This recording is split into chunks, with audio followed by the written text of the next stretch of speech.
همیشه قلبم کار میداد دستم، پاتوقم کوچه بومبست بود و کار تو دستم. اینا که خاطره بود خودم ساختم، میکنم پرپرشون نگاه جای دوری دفنن.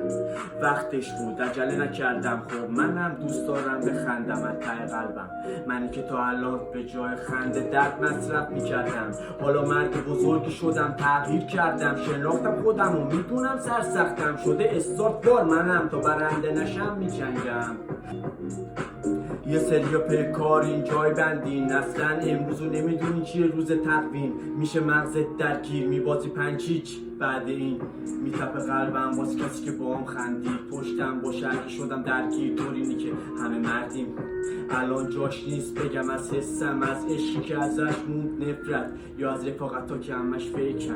هرچی میره بالا سنم بزرگ میکنم، هدفمو تو فکرم. امشبم تولدمه میگم از خودم تو شعرم. شکر خدا 24 سال نفس میکشم و زندم، پاکم سالم دلم هم بگیره چند تا پیک سیک جنسم. منو صدا میزنن قدیمی جای اسمم، من باید برم از این کشور با این همه تجربه. اینجا حیفم نیستم شبیه همسن و سالم، بزرگ پهناور ذهنم، فرق داره کارم با همین سنم. چیزای دیدم با چشمم که نسل ما به هم میگن که قصه است.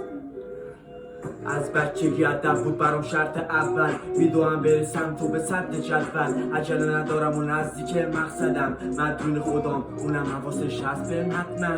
بدهکارم فقط به مامانم یه معذرت، چون بچهش منم نترسم کل شقم. چون حتی امروزم کنارش نیستم و شمع تولدم رو فوت کردم.